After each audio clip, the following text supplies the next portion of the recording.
Thanks, babe. I'm sorry that was not the hoodie. I'm sorry, thank you so much. Because I'm going to leave you in peace. Because I was just talking about that. The reason why you should see this film, called The Killing of Sister George, is the lesbian aspect is the least interesting. It's just because it was the first film, it's a British film, to feature lesbians. But to summarise the story, it stars Beryl Reid as you'll love it because it's your industry. She plays an ageing soap actress called June Buckley or something like that, and she's sort of about 48, 49, and she's in a televised version of The Archers that's going out on the BBC. So most of the scenes take place in a studio, and she's got a girlfriend played by Susanna York, who's about 15 years younger than her. That's obviously the first time any form of lesbian relationship had been portrayed in a film. And what's rather touching about that is it's such a normal, well, not normal, that's the wrong word, but it's such a... It happens that they're both women. Do you understand what I'm trying to say? There's nothing particularly unique about them. That's like my film that I'm making. There's nothing particularly unique about them apart from the fact that they're both girls. The thing that is the most interesting to me about it is it's about insecurity, which we've just been discussing at the moment. And as I said, Beryl Reid plays this incredibly talented actress who's loved all around the country for playing an old woman and a nurse in a soap. Everyone adores her. But she's 48 years old, and she's getting nervous that she's getting old. So that's what the whole theme is about. She's also getting nervous that she's going to be killed off in the soap, hence the title of the film. She plays a character called Sister George, and so it's called The Killing of Sister George because she becomes paranoid when her character gets a cold in one of the scripts that she's going to get killed off.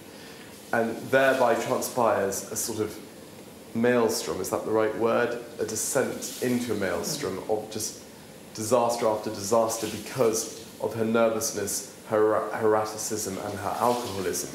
The twist in the tale is that there's a new... Should you be telling me the twist if I'm going to see it? Yes, because it won't spoil it. I mean, you will have forgot some of it and you'll enjoy the film anyway. But basically, Coral Browne is one of my favourite actresses. Do you know her? She's an Australian, very sharp-looking actress. She was in An Englishman Abroad. Have you ever seen that? No. I'll educate you about films. Okay. Anyway, Coral Browne plays a BBC executive who has to deliver the news that actually her character is being killed off. But the twist in the tale is that Coral Browne is a predatory lesbian who's actually in love or takes a fancy to Susanna York, who's a sexy, much younger girlfriend. So it's this hideous thing whereby this bizarre relationship between Beryl Reid and her much younger girlfriend works, but it begins to unravel because of her own neurosis. It's one of the saddest but most touching films I've ever seen. She gets drunker and drunker and more neurotic because she thinks she's losing her job, which means that she's more and more difficult to live with, which drives a wedge between her and her girlfriend. They've got a slightly peculiar relationship anyway. And the BBC executive then pounces and walks off with the girlfriend. That sounds actually really fucking good. It's amazing. I mean, it upsets me, but all my favourite films upset me. But you're a very sensitive soul. I am a sensitive soul. And I look at things outside boxes, and I look at things outside the ordinary. But the interesting thing that I'd like to watch, I want to watch it with you, because the interesting thing I'd like to learn from you is I feel sorry for Beryl Reid's character, desperately sorry. I think it's a heartbreaking story. Whereas almost everyone else I watch it with, admittedly, usually guys, are like, she's a selfish, conceited, egomaniac actress who's 48 years old, has a stunning sort of 26-year-old girlfriend. It was never going to last. She becomes a neurotic bitch because she thinks she's losing her job. In a way, she gets what she deserves in the end. I already completely disagree with that. And I think that's rubbish. I think that institutions such as the BBC, companies, schools, whatever, have a duty to protect people when they're going through a hard personal time, not to make it worse. Yeah. Is that what you're saying about Michael Jackson as well? Is that kind of thing? That's my view. Like, you guys are now understanding me. No, I understood you when you said it out there. Oh, no, you understood it, but some other people didn't. My point about Michael Jackson is not that he didn't make some unwise choices, not that he didn't look bad in a number of guises. I do believe that, I do believe, I'm not blaming the public, Yeah. but I do believe what you said in the fact that everyone wanted so much from him. everyone did. You couldn't handle it. And I do. I'm not saying that he's right in whatever he's done, but I do think we did put him on this big fucking pedestal. Yeah. Which must have been so hard to obtain. And he did a lot of good. A lot of good. I just think, okay, the example in the film that I've just been telling Shadi about is that this woman, for good or for ill, gave pleasure to millions of people all over England because of her part in the soap. And people loved her for that. And what happened was she became so well known for playing this part in the soap. She couldn't, no. She didn't know how to play herself then. Like even, what's interesting in the film is even when the two women are in their flat that they share, she speaks with a West Country accent because she's playing Sister George. Morning, Sister George, morning, ladies, all that type of stuff. So this often happens with actresses more than actors, but both who've played one role for a long time. They lose their own identity and they slip permanently into their character.